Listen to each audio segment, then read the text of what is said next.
This incident happened to me last year on Halloween. My little brother and I were home alone. Since our parents had gone out to a Halloween party, they had tasked us with handing out candy to the trick-or-treaters.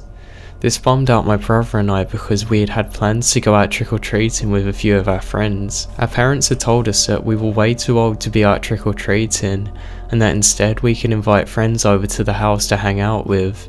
My friends all declined, and that was because they were all out trick-or-treating, so this left me and my brother home alone handing out candy. A lot of people stopped by our house, and by 10, almost all the candy was gone. My brother and I decided that we were going to eat the rest. We were sitting on the couch watching a scary movie, stuffing our faces with candy when there was suddenly a knock at the door. I stormed off the couch, wondering who the hell could be knocking on the door this late. I assumed it was just some late night trick-or-treaters. Even if that was the case, I had turned the porch light off and all the decorations. It should have been a clear indication that we weren't giving out candy, so I thought this was probably just our parents. Being cautious, I looked through the peephole and saw a suspicious man standing on our front porch. He was wearing a black hoodie with the hood over his head, which made it really difficult to see his face. The only detail of his face that I could spot was his beard. There was no way that this guy was actually a trick-or-treater because he wasn't wearing anything. Looking through the peephole, I watched as he knocked on the door again. He seemed desperate for us to open the door, and was shaking a bit. It wasn't even cold outside. Definitely not cold enough for somebody to be trembling. He was giving me a bad vibe. I wanted to get rid of him ASAP. "We're out of candy," I just shouted. I watched as a smile come across his face. It wasn't a friendly smile either. "Are you alone in there?" the guy asked us, almost in a mocking voice. "Should I call the police?" my brother said to me quietly, gripping his cell phone. The man let out a grumble and said, "Sounds like you're alone in there." I continued to watch him look through the peephole.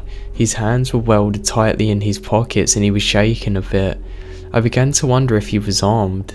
I decided to take action and spoke to him in the most intimidating voice I could. "Get the hell away from our house now, or I'm gonna call the police."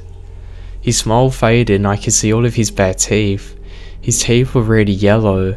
I concluded that he was probably some homeless crackhead. Now I'm almost certain that when I said this he believed it because he instantly went away. I watched him through the peephole, which didn't really make sense because he was so eager to get in. Me and my brother were very relieved. We decided not to call the police. My brother and I were a bit paranoid though and watched some TV until our parents come home. We didn't tell them about the man since he hadn't actually tried to harm us. This is the thing that makes me hate not calling the police. We would have stopped a murder. You see, the next day we found out that the elderly woman who lived a few houses down from us had been brutally murdered. Her neighbour had been found lying on the porch covered in blood. She had been stabbed multiple times in the chest and neck. My brother and I immediately knew who had done this and told the police. Now the thing was, they couldn't really do much because we didn't give them enough information on the details of his face and whatnot. They went on a manhunt but never found him, and I blame myself for the old lady's murder. I could have easily prevented this just by calling the police. I really think that the most disturbing fact of all is the fact that he didn't even take anything from the house. He literally just wanted to kill somebody.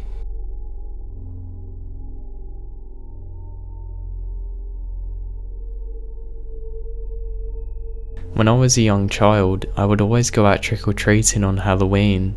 As I got a bit older, I started going out with my friends doing this. Now where I lived there were some abandoned houses and we had to be careful not to go to them.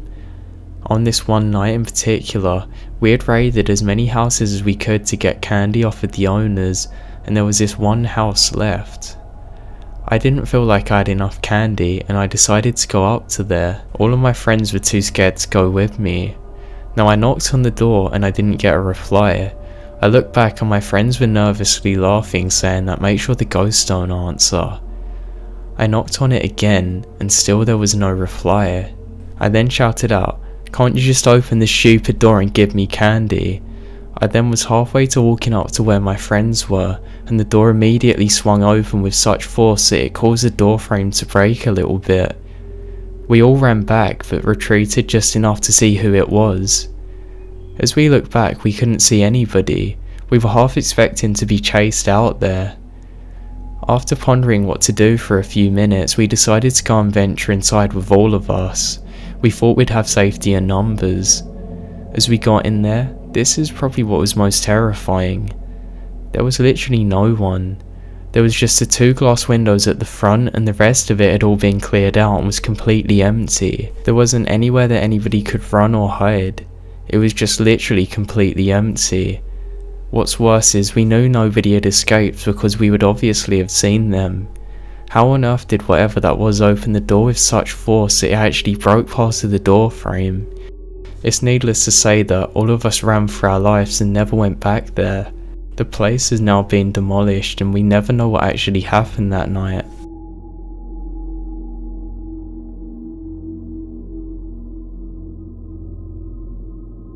Halloween is my favourite holiday. Not was, is.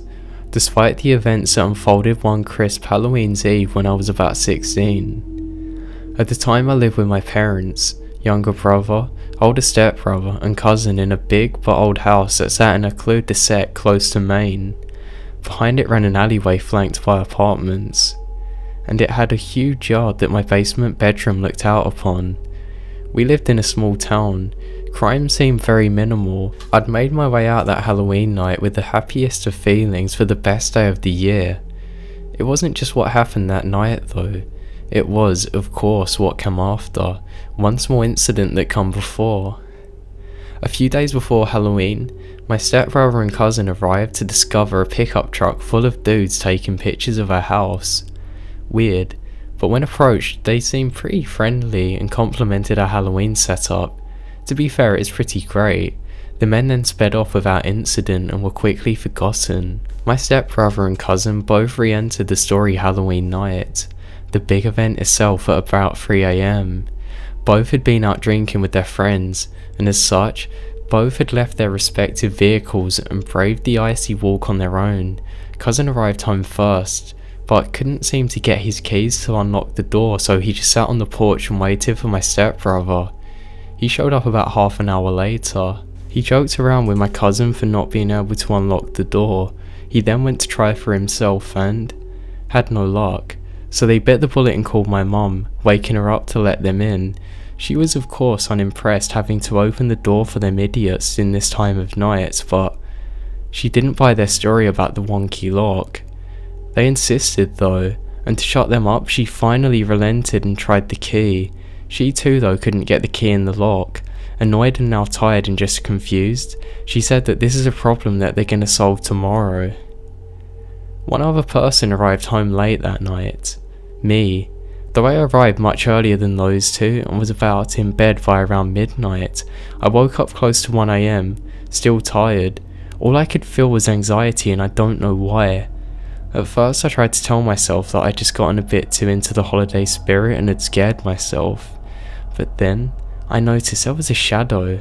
It was perfectly man-shaped and it was cast upon my window. I then turned on my bedside lamp, blinked, and it was gone.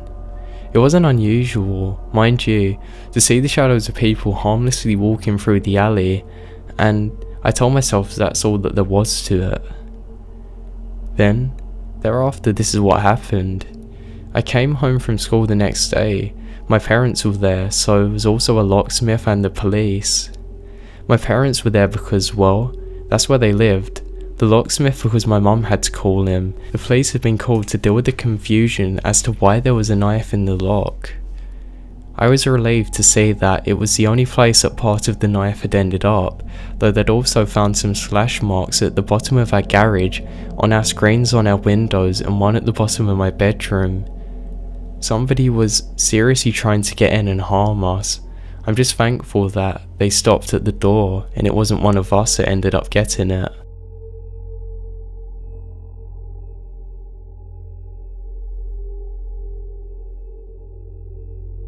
I'm a 14-year-old girl, and I, like the majority of teenagers, enjoy being home alone. My dad works from home, so very rarely does this happen, but when the opportunity arises, I take it. Okay, so one day, both my parents decide to take my brother to chess class and then go to the shopping mall. They asked if I wanted to come, but I rejected because I would much rather be there eating Halloween candy and watching TV. They did try and make me go, but I said that I was going to stay inside. In the end, I wished that I'd actually went. So I sat indoors for a few hours apiece with a mountain of Twix and Kit Kats just on the floor next to me. After quite a few episodes, all the candy was gone and I was just left with lots of wrappers. By this point in time it was 6:30, dark enough to basically be the middle of the night.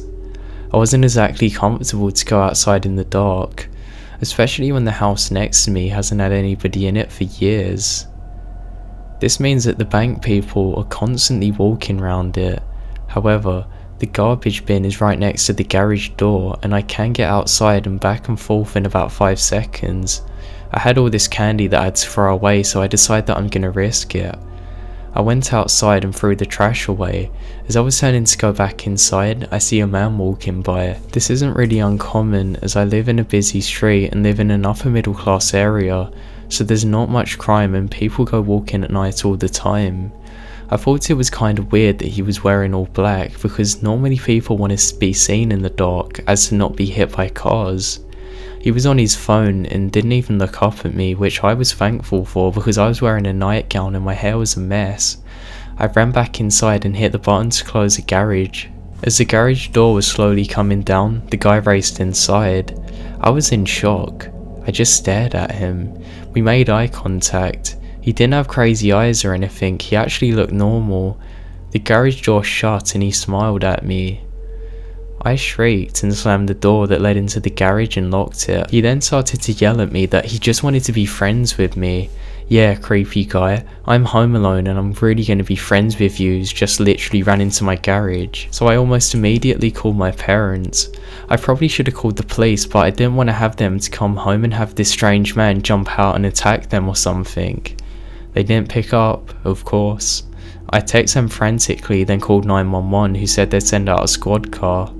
The next 10 minutes were probably the most scary moments of my life. The operator stayed on the phone with me and told me not to go outside in case anybody else was out there. I could hear him in the garage. He didn't try and break the door down or anything, instead he just scratched it and giggled. He was trying to open the doorknob now, and he called for me to open the door, which was probably scarier than if he actually tried to break it down. I heard the garage door open and close and the police come in. The guy was outside sitting in front of the garage in the empty houses next door. He said since he was a landscaper he just wanted to talk with me and that we had spoken before and were actually friends. I was basically hysterical by now. I couldn't even put coherent sentences together. The cops did arrest him and my parents then come home. They saw I was alright and then seemed more concerned about the car that was in the garage than me.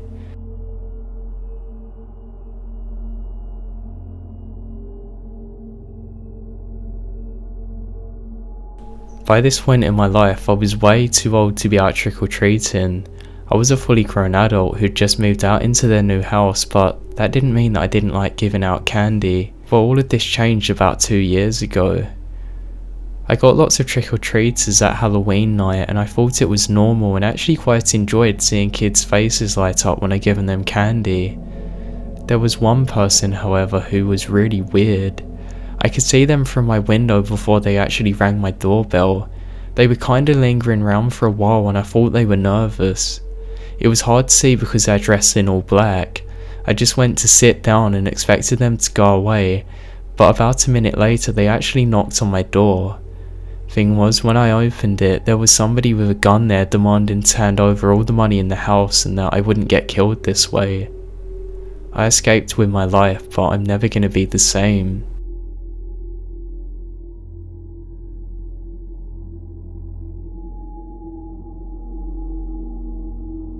When I was 12 and my oldest younger sister was 10, my dad was in the military and we lived on a base. It was around Halloween and I was walking towards my friend's house to do skateboarding. Between two of the buildings, I spotted a creeper in a Michael Myers mask. He receded into the shadows when I saw him, and at the moment I was just thinking, oh, whatever. I actually saw the same guy the next morning, while waiting for the bus, where all the other kids thought I was trying to scare them because he'd actually hidden behind a building. I was actually getting creeped out at this point, but I never bothered pressing the issue. On Halloween, my sister and I went out trick-or-treating, and I saw this guy dressed as Michael Myers following us between the houses all night. Now that night, my sister came into my room and said that we have a problem. I went into her room and the Michael Myers creep was standing in our backyard just staring up at our window. We then got our parents and he just jittered when they got there. This is a really scary part though. About a week later, somebody tried to kidnap my sister while she was walking home from school. We have no idea if this was related, but by God did it unsettle us.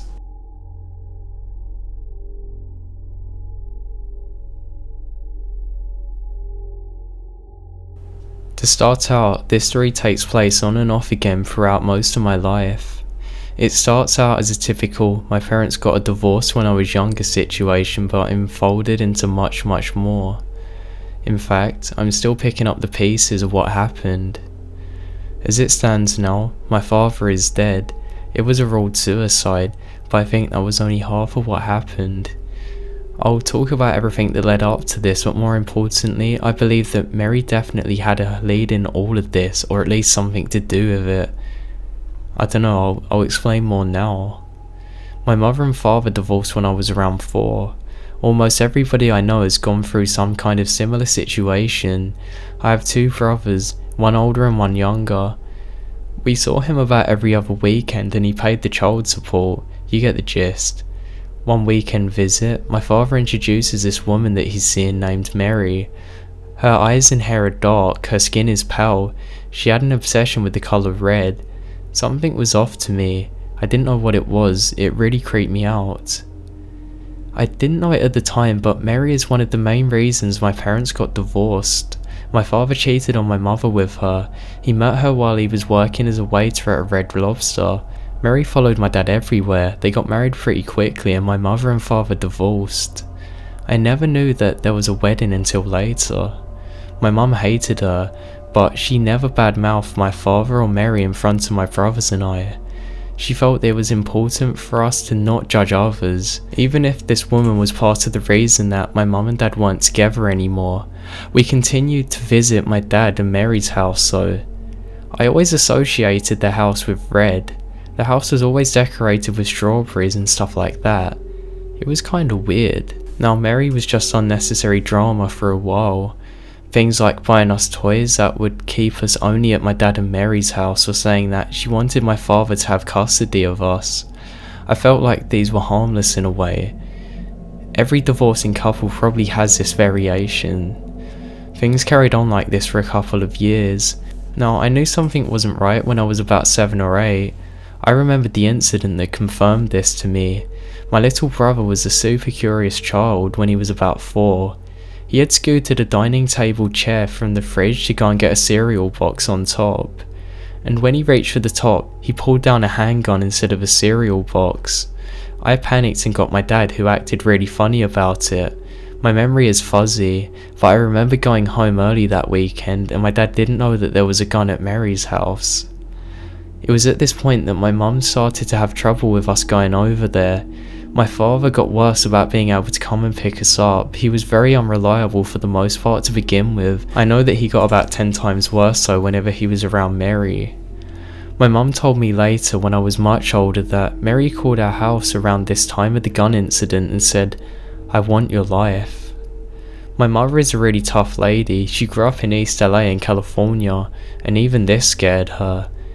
So she decided to go and get a restraining order. I'm guessing that Mary just wanted my mum's stability. Even as a single mum with 3 kids, she was doing very well for herself and even dating. But even so, how long had she obsessed with my mum before this, and what did it mean? Not long after the phone call, my mum heard her car being smashed into one night. Somebody had taken a brick and smashed a driver's side window. Nothing was taken. I knew it was Mary. We had no way to prove it, but it was obvious. My dad and Mary had a baby. Her name is Madison. I only remembered holding her for a little while. I can't imagine all the stuff that she's been through. My mum met and married my stepdad pretty soon after that, and they decided it would be best for me to move to Florida. We had other family there, and there weren't many jobs where I was living in Tennessee. I don't remember any problems at all when we were so far from my dad and Mary. We stayed about a year, then moved back to Tennessee. My stepdad was able to get a better job again, and we were closer to my mum's parents. That's when the phone calls started. As soon as we moved back, we would get phone calls where somebody would just listen for a few minutes and then hang up. The numbers were always blocked, but I'm sure it was her. Now these calls would actually continue for years. It became an inside joke. We all knew who it was, but there wasn't anything we could do. My dad denied it. Anytime I asked him about it, he took her aside. Well, things fell into this weird moment where my mum was a bad guy. Anytime I questioned my dad and Mary's behaviour, where that my mum was putting it up on me. Things escalated one night when my dad come to pick us up after a visit. My mum and Mary actually ended up getting into a big fist fight or something. It was weird. Mary actually swung for my mum and punched her so hard that she fell backwards. My brothers and I watched from the apartment where we lived at the time. My mum immediately called the police, but Mary was never investigated, and my mum didn't bother pressing any charges even after she got a case later. We ended up moving into a big house a while after that, where we still are today. Dad and Mary started to have problems and split up. I thought that maybe she would be gone for good, or at least gone for the most part, but she never really went away. My dad started to become a person that we would somewhat rely on again when she was gone. I got to know my little sister more and things were okay. She started coming around again though. Whenever she was with my dad in front of us, she would whisper in his ear. My dad would drink more and he'd become physically ill looking and would start to gain weight. We could tell when Mary was around because the difference was so drastic. He even officially divorced her at one point, but it was obvious that they were still going on and off together.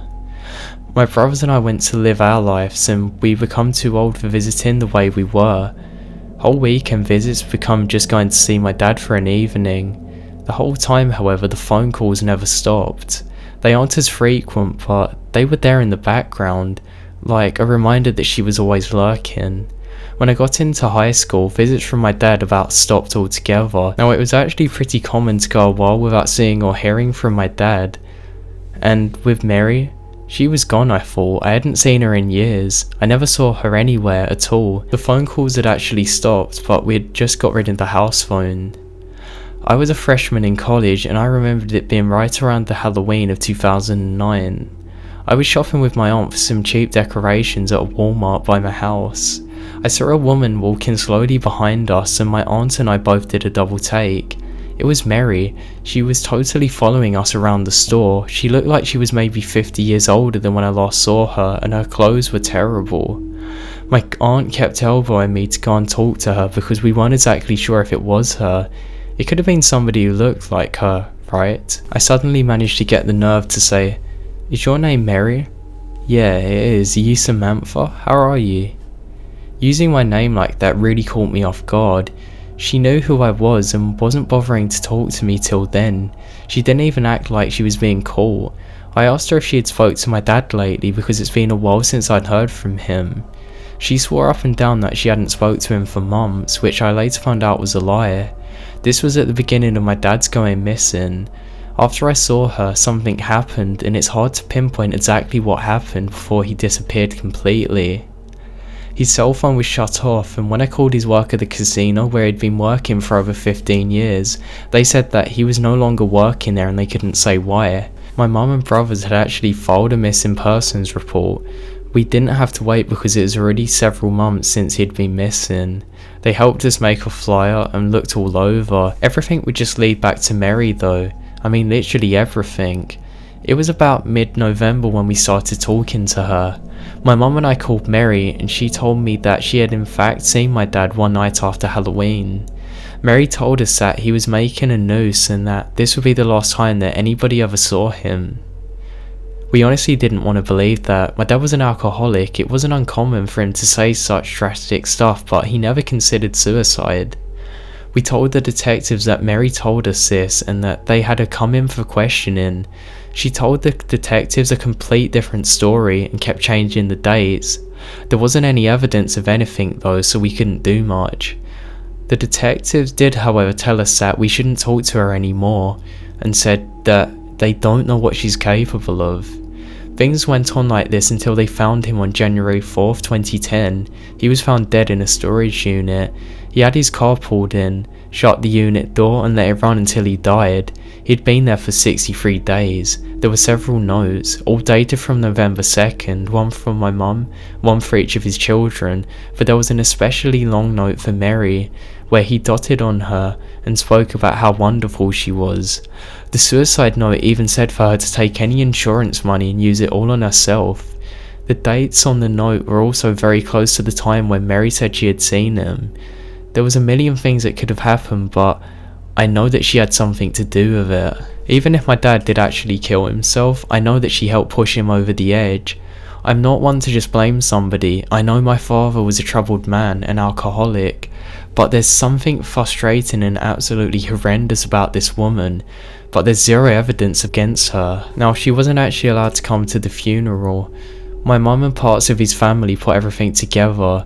There wasn't anybody he knew that hadn't heard of her. Everybody felt that she was a bad woman. Now, I actually found a profile of hers months after they found my dad dead.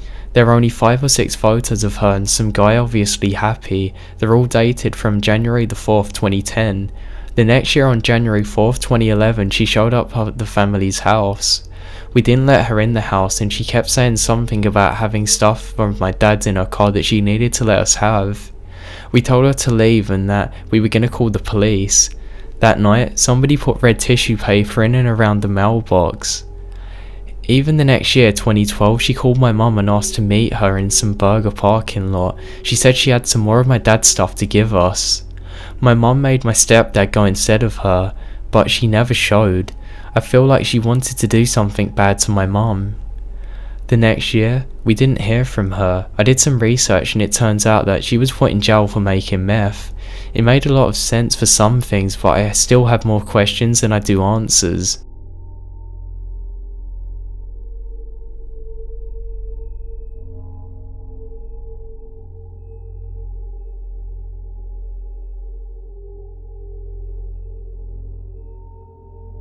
It was around Halloween a couple of years back, and some friends and I were watching a TV show about the scariest movie moments.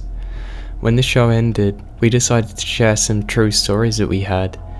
This story is what my friend shared and it still creeps me out. When my friend's dad was younger, her family was really poor and a lot of times they would actually have to go dumpster diving to try and get some food to eat. Well, one time, they were in a pretty affluent neighbourhood and opened the trash can to find a bunch of mutilated dogs and cats inside. This really scared him, so he naturally ran away. Well, a couple of weeks later, he went back to that neighbourhood and was walking around when he saw a man standing outside his garage. The man saw him and pushed his automatic garage door open whilst telling him that he had a really nice shiny new bike for him just waiting in the garage. My friend's dad started walking towards the door, but then remembered the mutilated animals that they'd seen earlier and got scared. After my friend told me this story, she said that the guy turned out to be this huge serial killer. Apparently the shiny bike thing was actually a way that he could lure in victims.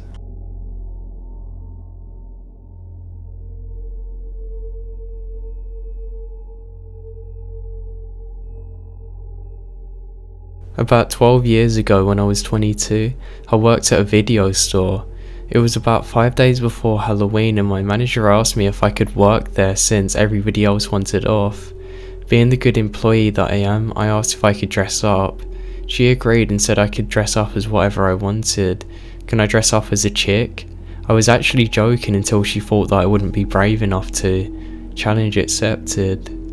I went out and brought a dress, a wig and some makeup, and I borrowed a bra from my current crazy girlfriend at the time. I did my makeup on the way and I did actually look quite good as a girl. Now I only lived about half a mile from the store and since I was within walking distance to everything, I didn't see the need for a car at the time, so I started walking. I had to cross the street, so I walked under a bridge, cut through an abandoned parking lot through an alley and I was there. It was dark outside, but I'd never had anybody else bother me during this walk before, so I felt pretty safe. About halfway across the bridge, I looked up to see a man in his late 20s, maybe early 30s walking towards me. As I was walking, I realised that this guy was checking me out. I giggled a little bit and laughed at the thought because maybe I was a pretty hot chick. I walked past him and continued on my way. As I walked, I continued to let my mind wander into La La Land. At this point in time, I was walking through the parking lot. I suddenly heard that same guy shout out, "Hey girl," and I felt him try and grab me. He literally full on went to grab me and it actually left marks on me. I turned around to confront the guy and it definitely was the same one that I passed on the bridge. Oh man, I'm sorry. He was obviously really caught off guard. Looking back on it now, I can't stop laughing as how funny this actually was. But in the time, I was livid. I grabbed him by the cuff of his shirt and shoved him to the floor. I moved to kick him a few times, but he was pretty quick to get on his feet and run away.